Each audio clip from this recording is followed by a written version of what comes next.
Thanks so much for joining. I'm so happy to see you. And my name is Sarah Ingram. I'm the director of the Office of Accessibility Services at the CUNY Graduate School of Public Health and Health Policy. You are in for a treat.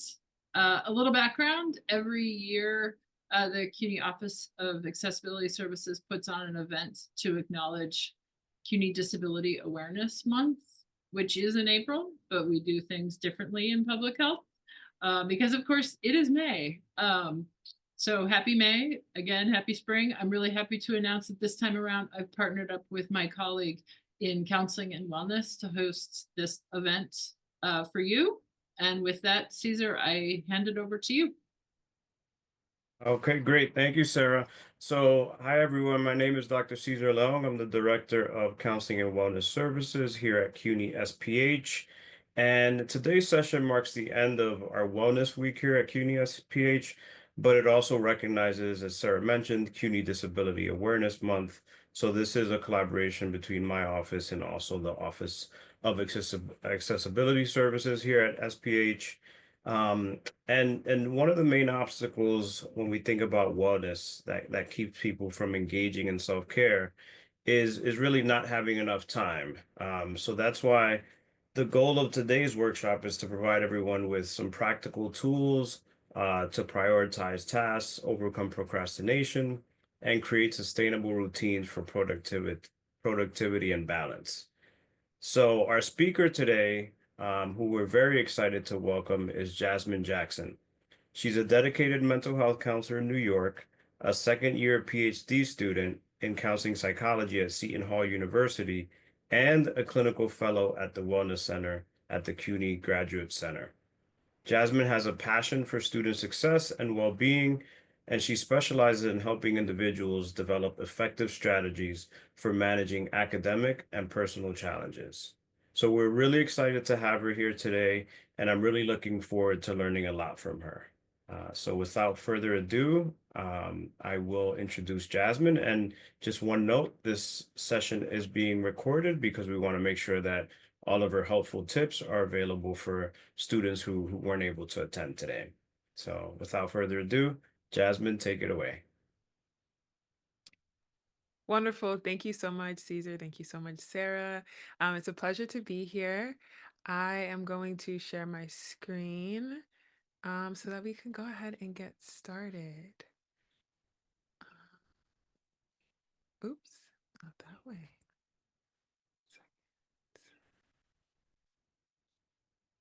Okay. Hopefully. This is awesome. Can you guys see it? Just a quick question. Can you guys see it in presenter view or can you see it just one PowerPoint screen? We're seeing your view. Which is, so I have it in presenter view. Can you see like, Yeah, right now it's in presenter view. okay. That's not what I want.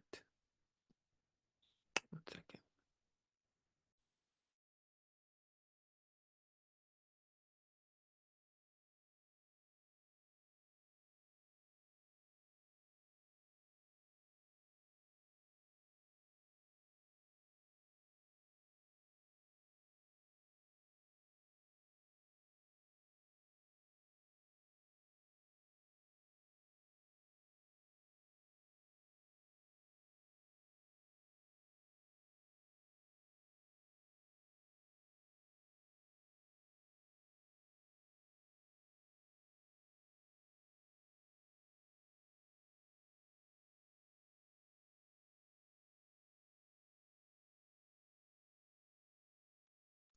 So you can't see it in presenter view now. Now you can just see the screen. Awesome. All right, perfect. All right, so I'm going to be presenting on mastering time management, kind of as a wellness. This is going to be a workshop, so I'm going to have some wonderful, kind of great techniques for you guys all to kind of take away from this. I also like to say a lot of these techniques that I'm going to be presenting on, me as a graduate student have also been able to implement, so I'll be able to kind of give my own take on what that kind of looks like and how I kind of implement that as well. So first to start off, if you would like to, maybe just introduce yourself in the chat. Let me know where you're a graduate student at what program you're in. If you feel comfortable, you could just put it in the chat. Or if you feel comfortable coming off mute, you can, but not mandatory. While we kind of do that, I do want us to start off with an icebreaker. And the question I have for you all is, when are you most productive? Is it in the morning? Is it in the afternoon? Is it in the evening? If you have maybe a phone, I know iPhones, you can kind of scan the QR code and kind of see it on the screen. But if you don't and you're on a computer, you can just put in this link, and I will also put this link in the chat. Give me 1 second. I'm just gonna. Jasmine, I can put it in the chat. Awesome, perfect.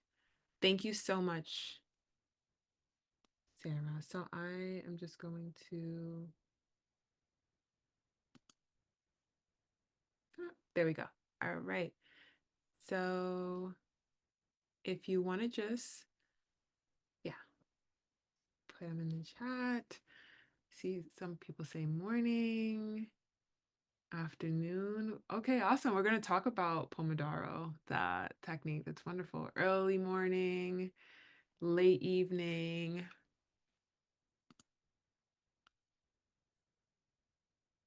Wonderful.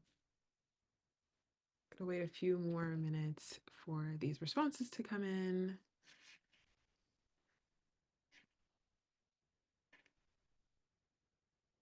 Wonderful. Late evening, morning, early morning, afternoon. Wonderful. Okay.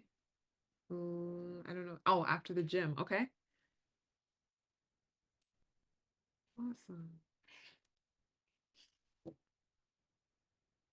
Wonderful. Again, just looking at this kind of means to tell me that there's always different points in time where everybody is most productive. It's never going to be the same for everybody. So let me just exit out of this. Oops. There we go.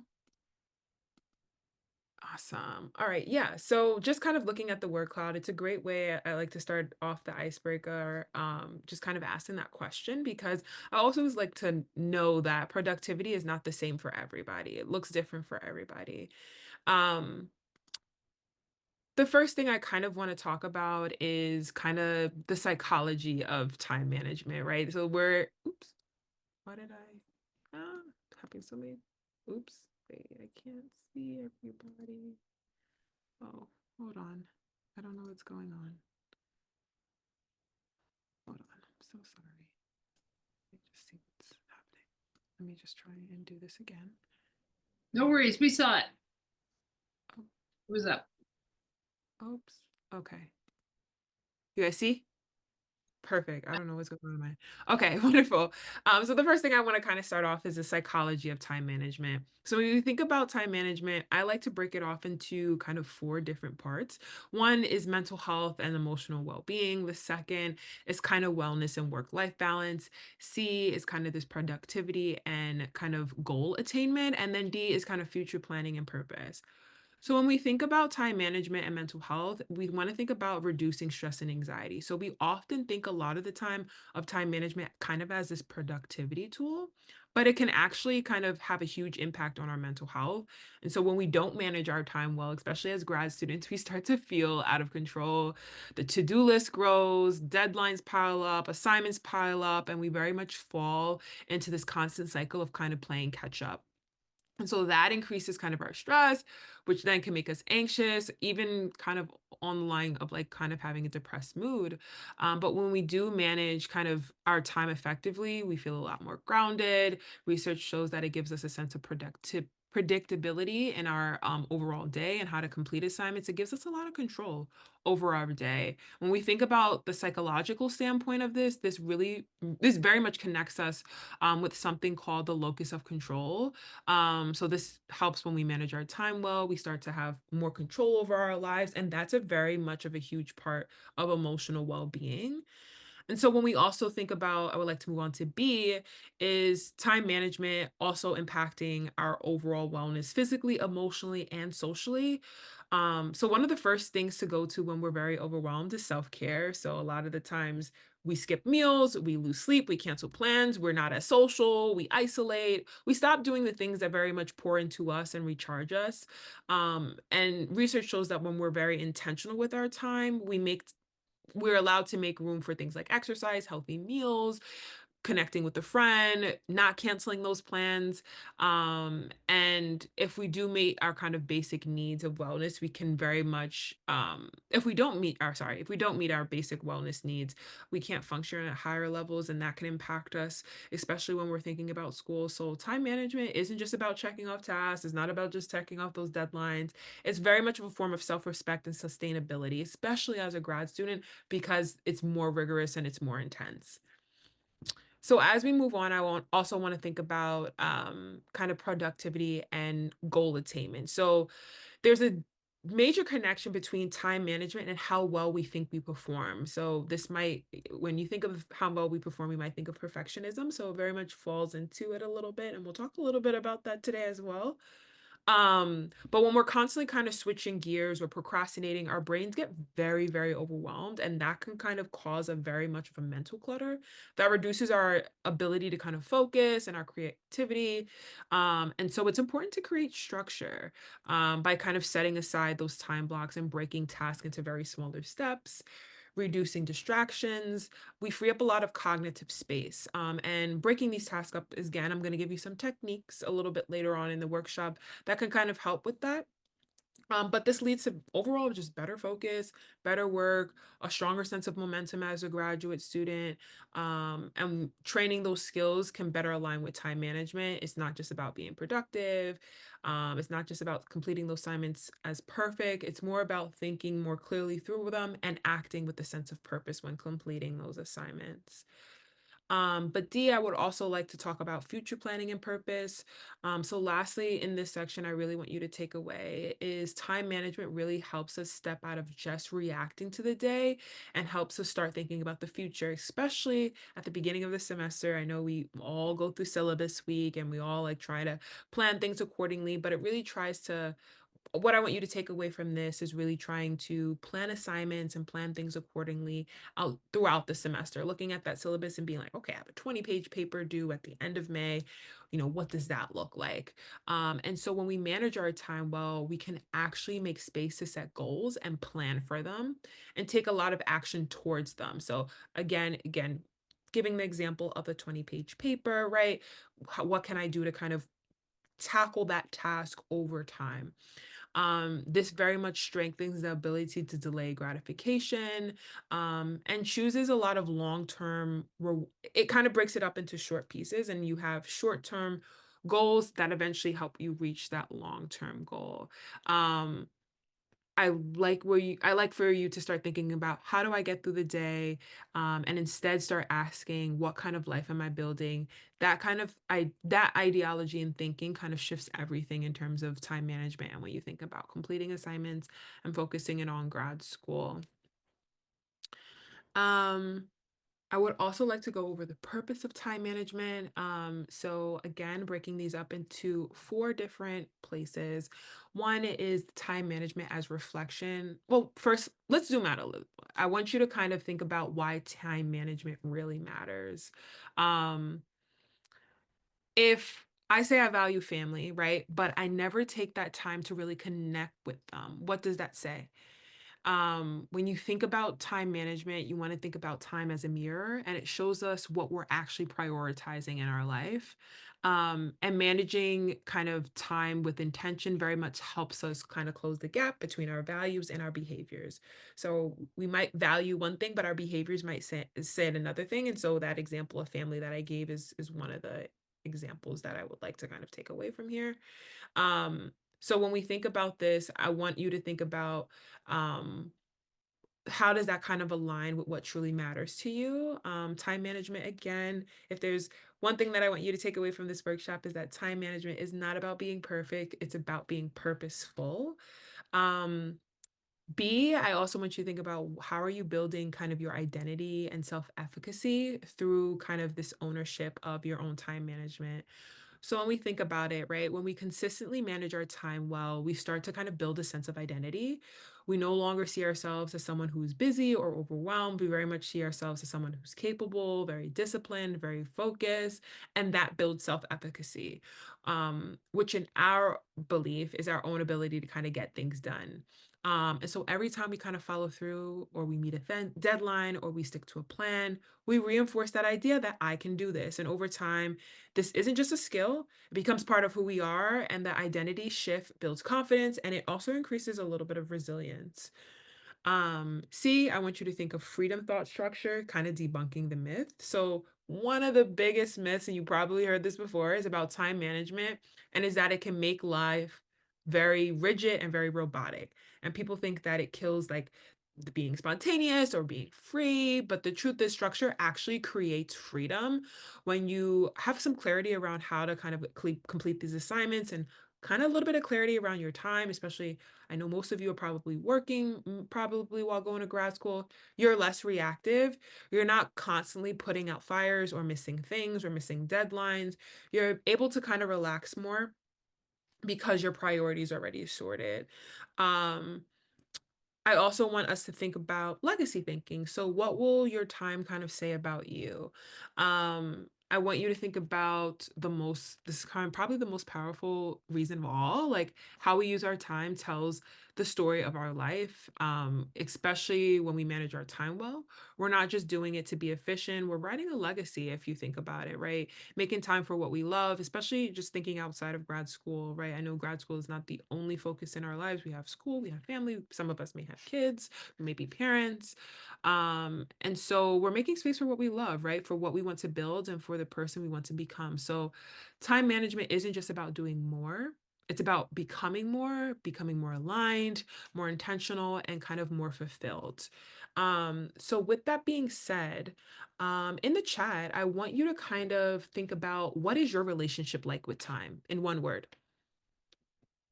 And you can either come off mute, you can either put it in the chat.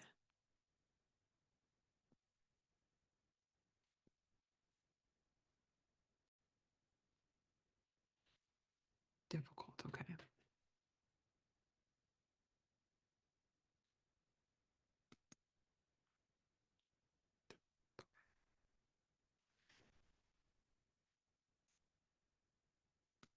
Mm, okay, difficult, maximize, horrible. Anybody else?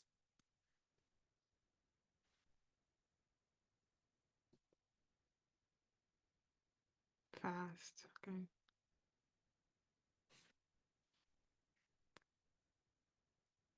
Varying, stressful, improving. Awesome, okay.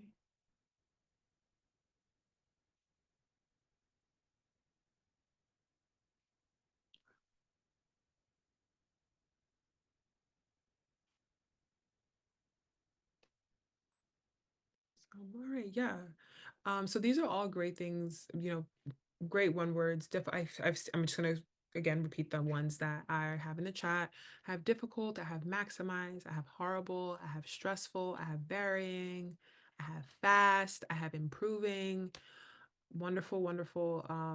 Kind of describing like relationship. I know we all have very weird relationships with time, so it could be difficult, especially how we're approaching time management.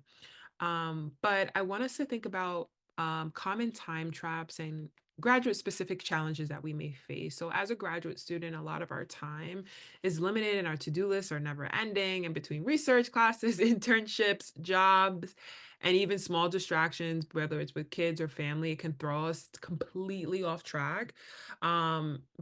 And yet we often don't realize how much time and mental energy we're losing to everyday distractions. And so today I want to talk about four major ones, which I broke it down into ones that it seems like most accurate just based off research, my own experience talking with colleagues, social media, multitasking, overcommitment, and lack of structure, and how they specifically show up in our lives, specifically as grad students.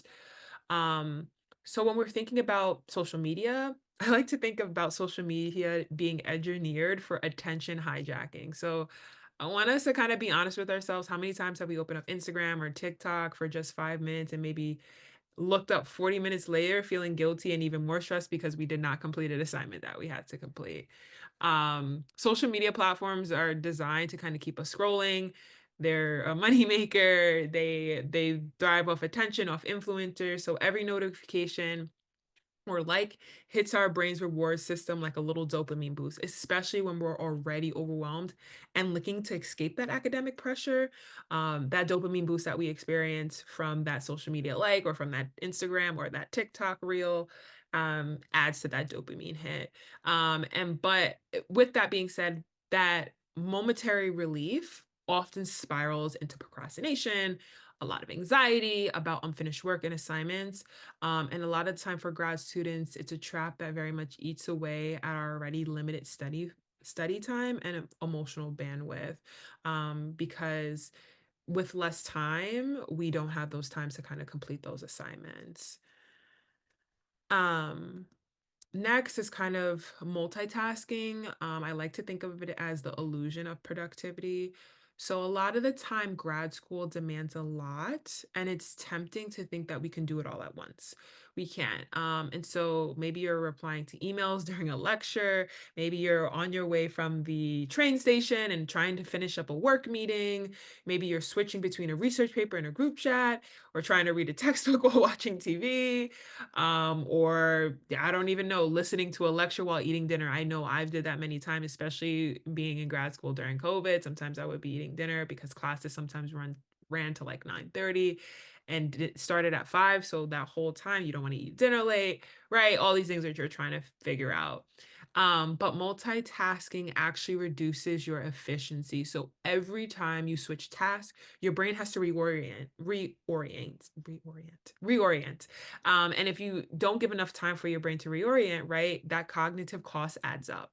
So you'll likely to make more mistakes, retain less, feel a lot more mentally drained after the day. And so the truth is, deep focus beats divided attention every time, especially when we're working on completing complex assignments or prepping for like comps or conferences or oral presentations or things of that nature. Um, Next, overcommitment. I'm guilty of it. The cost of saying yes too often. So you can raise your hand, but I want to kind of just to put a question out there. If you ever said yes to something, even when you're already drowning in work, I see some head nods from Sarah, but curious to know how many yes. Yep. Awesome. Yep. Unfortunately, yes. Yeah. So when you think about joining extra committees or picking up someone else's shift, adding another research or collaboration on your plate, overcommitment is very common in grad school because we want to network, right? We're going to grad school because we either want to build our resume, we're looking for the higher pay, we want to expand ourselves educationally, because we want to help others, right? And we want to make ourselves competitive for jobs or internships. Or if you're in a master's and you want to go into a PhD program, or your master's, you want to go into a different program, you'll want to build your resume. And so you feel like you have to say yes to everything. But in hindsight, saying yes often leads to, without a doubt, burnout and a lot of resentment. And so we sacrifice sleep, relationships, family time bonding, and our own well being trying to do everything. And in the end, we dilute the quality of our work. So it's important to kind of learn to say no strategically is an act of self respect. And one thing that I try to kind of do is, if I'm joining committee, if I'm trying to do a research collaboration based on what I have going on this semester, I will plan for at the beginning of the semester to really tell myself how many things can I commit to in in that category, right? Is it research collaboration? If I'm going to join a committee, maybe for fall semester, I can commit to two extra committees, right? And maybe I can only do one research collaboration. Maybe in the spring, I can do two of both, right? So that you already kind of have kind of preface your semester with how many overcommitments you can say yes to instead of overcommitting to the overcommitment, if that makes sense, right? So you're planning a little bit. Um, the next thing I want us to think about is lack of structure. So A lot of the time, one of the hardest parts about grad school is that a lot of our time is unstructured, right? Outside of class, we're working, we're taking care of kids, right? We're traveling, we're going to conferences. There's a lot going on. And so it's up to us to manage our research, writing, internships, client hours. I know for myself, being a PhD in counseling psych, I have to manage I have to count my client hours. And with a solid plan or routine, it's easy to drift, checking emails, bouncing between tasks, like I talked about, or simply kind of freezing from decision overload. So, a lack of structure can feel like freedom, but it often leads to wasted time, guilt, stress. Even something as simple as time blocking your calendar or starting off your day with kind of a 10-minute planning session can very much create that mental clarity that we need to focus. Um, I want us to. Mm, Oh, I see a question. Can I take questions now? Awesome. Okay. Yes, sure. All right, wonderful. So, Sarah, you said, how do you balance the competitive nature of graduate schools that may encourage a lot of these overcommitments? Yeah. So, I'm assuming you're meaning like if you had a research mentor or like a professor who's really encouraging to kind of get involved in all these things. Um, that's where I would that is why I think at the beginning of the semester, one of the things that I take away is from really planning out how many overcommitments I will overcommit to, if that makes sense, right? So at the beginning of the semester, I'm going to think like, how many research collaborations am I going to get into this semester? How many committees am I going to join this semester? That semester, depending on work, school, internship, you might be able only to be able to commit to one research collaboration and one extra research and one extra committee. And that's really a lot of the time where I think self advocacy comes in play, and so just advocating for yourself to your professor, to your research mentor, say, I'm handling a lot. I'm doing two commitments that I already have outside of internship, maybe outside of work. And I think right now that's okay until I kind of go on to like spring semester and seeing how that kind of works out. But that would be my best of advice in balancing that in grad school. I hope that helps.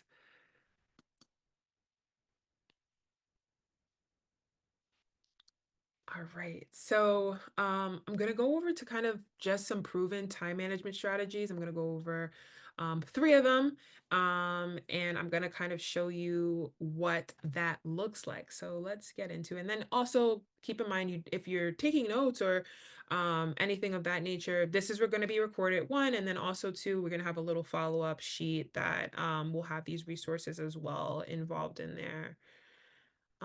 Awesome, Sarah. I'm glad that worked. That helped you. All right. So the first thing is the Eisenhower kind of matrix. So it's named after President D. Eisenhower, who said, "What is important is seldom urgent, and what is urgent is seldom important." And so this matrix is a simple decision-making tool to help prioritize tasks that's based on urgency and importance. It's great for overwhelmed students, especially graduate students who feel like everything is a top priority. So I'm gonna go through the quadrants, right? There's four of them. You only probably see two on the screen. I'm gonna move on once we go through these quadrants.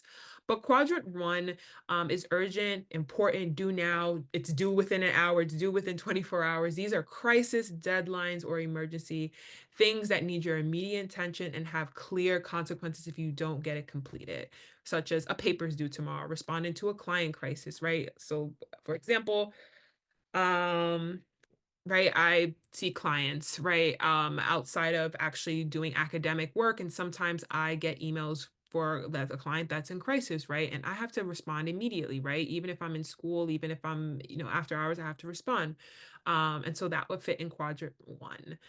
Studying for an exam that's happening today. I know CUNY ends school May 22nd, so I'm assuming we're all in that wrapping up stage of like finals and things of that nature. So you might be studying for an exam. That might fit into quadrant one. When we think about quadrant two, we want to think about not urgent, but important, and you can schedule it.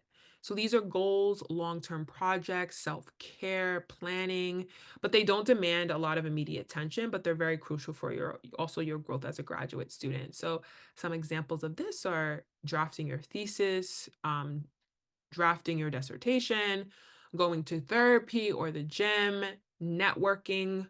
This can also be considered like, we're attending a professional workshop, right, about based on time management. This is something that would fit most likely in quadrant two. Um, Oops. Quadrant three. So when we think about quadrant three, we're thinking about urgent but not important. It's delicate. So tasks that demand your time but don't contribute to any meaningful parts of your goals. They're often tied to others, other family commitments, right? Things of that nature. So examples are group chat interruption, non-essential emails. So if I get an email about signing up for something that is not mandatory for me to sign up for, right? That's a non-essential email. Request from classmates that could be handled by someone else, right? So for example, if you have a group chat with your cohort and one of your classmates said, "Hey, can you send like pages for this book?" That would fit in quadrant three because you're in a group chat with other people that may be able to have some time to kind of respond back to that message. When you think about quadrant four, I want you to think about not urgent and not important. You can either delete or limit it. It's either very much time wasters or distraction. So examples are scrolling through TikTok, right? We all love TikTok. There is some valuable information sometimes on TikTok, but those are more so distractions. Binge watching shows out of habit, right? I know the new season of You came out on Netflix, so a lot of us probably want to like watch that, right? Alongside doing homework, but that's also a distraction. Reorganizing your desk again to avoid working. I'm very type A. I love organization. If I get distracted, I'll start moving around books and reorienting my pencils.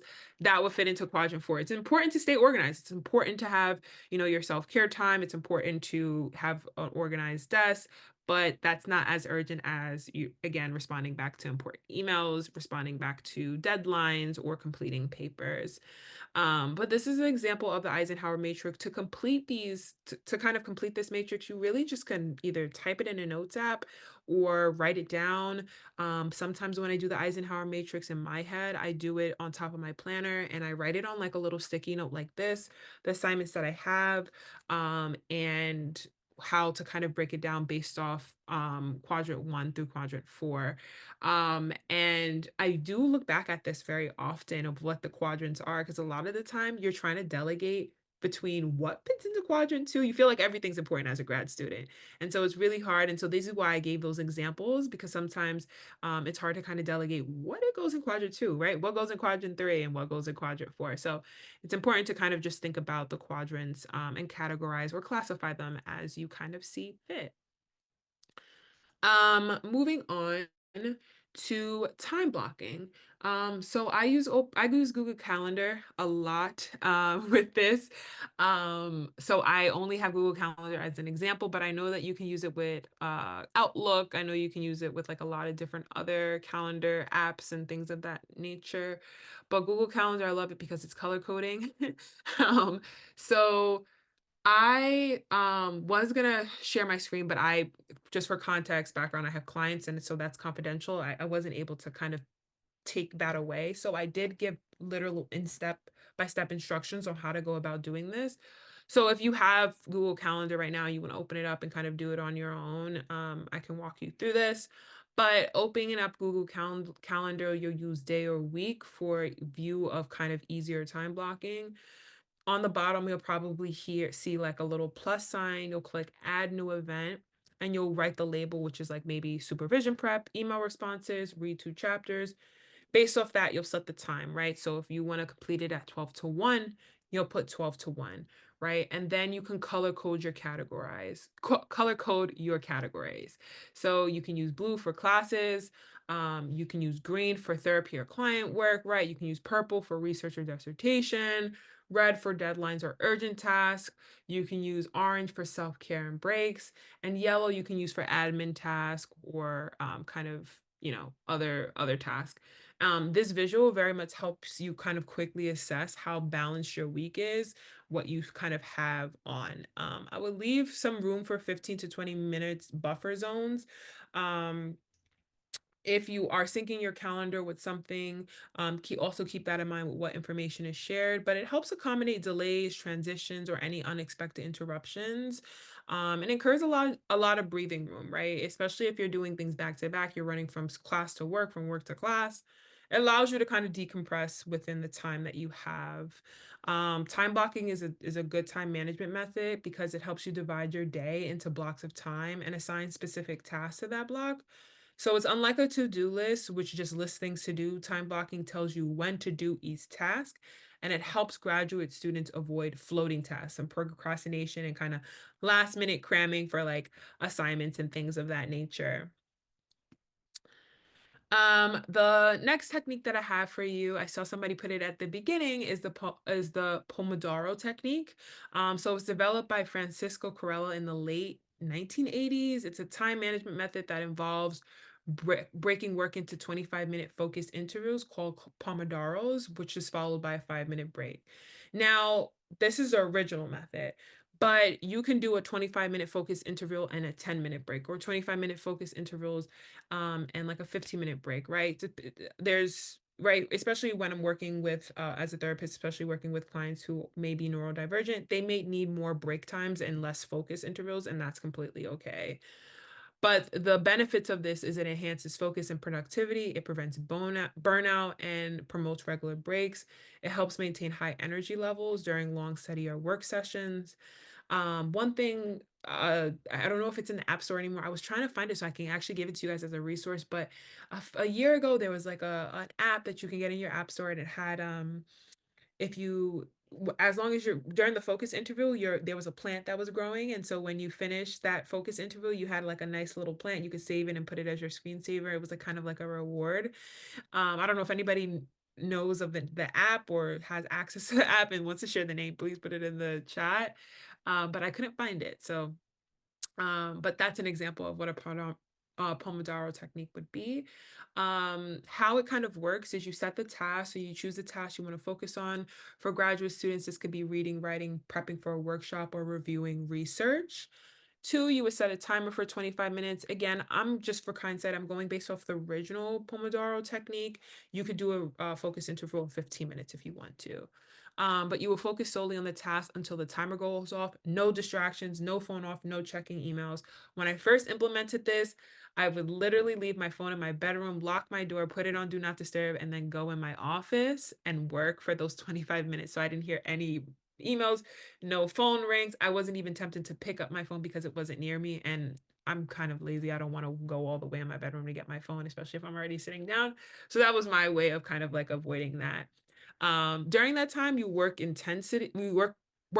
with intensity. So you treat these 25 minutes kind of as a sprint of productivity. You focus on that paper, you read that article, and then you take a 5-minute break. So once the timer goes off, you stop, you stretch, you hydrate, you do something non-work related. Sometimes I have a golden retriever who requires a lot of energy. So sometimes I'll go walk her. And then you repeat that. So after usually 4 times, you take longer breaks, 15 to 30 minutes to recharge. Why this works for graduate student, it prevents that mental fatigue by alternating work breaks. The Pomodoro techniques help maintain focus. It avoids burnout. It also creates a sense of urgency. So the timer encourages you to focus intensely and finish tasks within those short bursts of time. It builds a rhythm. The cycle of work and break naturally creates a rhythm. Again, we talked a little bit about the beginning about your brain having to switch between tasks. So it makes it easier to get started and maintain that momentum. And then it also improves time awareness. So a lot of the time, grad students often underestimate how long tasks will take. And so this technique helps you track and redefine your time estimations over time. I see something in the chat. Yeah, can also activate the no disturb feature on phone or computers. Yeah, absolutely. Thanks so much, Caesar. Okay, wonderful. So the last one that I have for you is SMART goals. Just by a show of hands, maybe in the chat, how many of you have heard about SMART goals? Awesome. I see Caesar's hand. Yep. Okay. Yeah. So SMART goals, when we think about they're specific, they're measurable, they're attainable, and they're time bound. They're relevant and they're time bound. Sorry. So SMART goals are provide a very much of a clear roadmap, increasing motivation, and provide a better sense of accomplishment when you achieve them. So, for example, when you set a SMART goal, you think of the goal, it must be clear, it must be specific. It's a vague goal is very hard to achieve. Like, um, I don't know what a vague goal would be, but a question to ask, what exactly do I want to achieve and why is this goal important? An example would be write a research paper is very vague, right? More specific is write the introduction, the lit review for my research paper on attachment theory is specific. Measurable is how measurable is this goal, right? Questions to ask is how will I know when I reach my goal and what are the milestones, right? So examples would be read 3 chapters of a textbook is measurable. You can track how many chapters you've read. A is attainable. So your goal should be realistic, attainable, considering your research resources and constraints, time, skills, and support. Questions to ask with this is the goal. If is this goal possible with the resources I have, and do I have those necessary skills?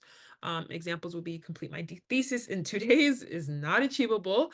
But the achievable goal is complete the outline and methodology section of my thesis this week is more realistic. When we think about how relevant it is, so a lot of the goals should be relevant with your larger objectives, whether it's academic, career related, or personal. So questions to ask with this session is, does this matter in the context of broader academic career ambitions, and is it worth pursuing?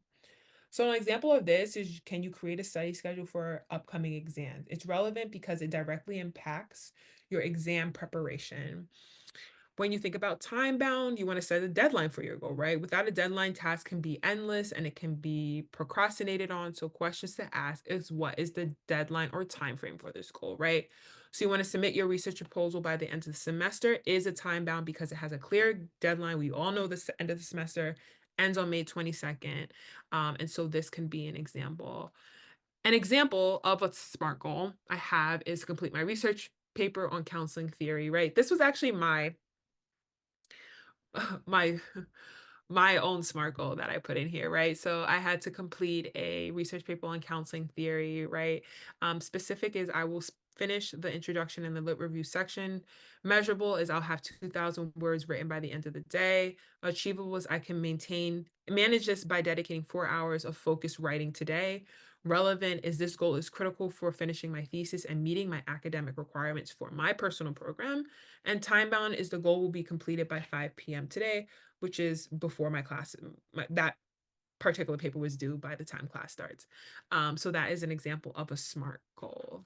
That is all the resources that I have for you all today, in terms of our workshop on time management. I want to leave room for like any questions before I go into the survey. Really want to open the floor up to any, questions that you may have, about any of the materials that was discussed, or anything of that nature. You can type it in the chat, you can come off mute, whatever you feel comfortable with.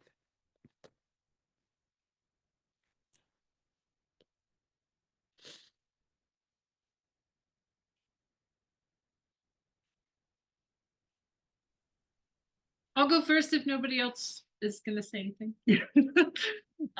Thank you so much, Jasmine. This is super helpful and really, really great. I'm already thinking, how can I use this? How can I use this? Especially when it comes to multitasking and the whole like switching. I know like by the end of the day, I'm like, ugh. I've spent so much energy just going from one thing to the next, to the next, to the next, and having, but then coming back to the same thing that I started when really I should have just stuck with that one thing. And I think other things that were super helpful for me to hear is good reminders about social media. Like they're designed to keep you just like, yeah, scroll, scroll, scroll, scroll, scroll. Like it's not just me, it's everybody.